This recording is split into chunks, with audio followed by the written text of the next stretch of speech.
we're going to take a look at doing a two-value notan painting. So here's a scene, a street scene that I found interesting and found an interesting arrangement of shapes. And I'm laying in just the darks and leaving the white of the paper for the light shapes. I'm doing this in a sketchbook, very small.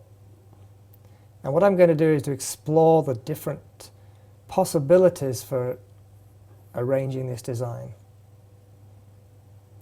I'll try a second arrangement now.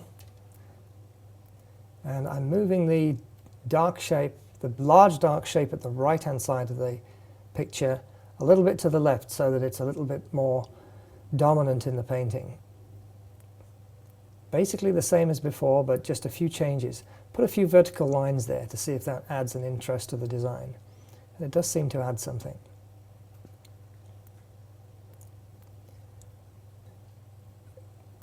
You can also, if you're using pastel rather than ink, you can also go back in with the light and adjust the shapes. Although I often just use ink. In this case I'm using a medium that I can go in with a light as well. And now I'm trying a different arrangement. This time this is wider rather than squarer in terms of the aspect ratio of the shape.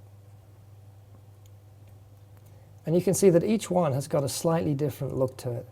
And what I'm trying to do is to find an interesting harmony between the dark and the light shapes, and find some interesting shapes that will be a good basis for the final painting.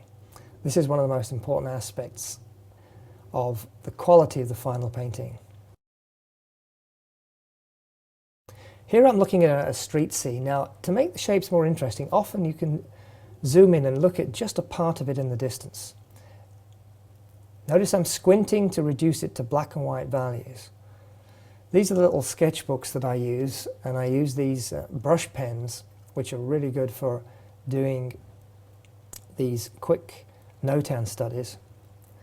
So I do a little frame to give me a boundary for the sketch, and very rapidly sketch in the dark shapes that I'm seeing while I'm squinting.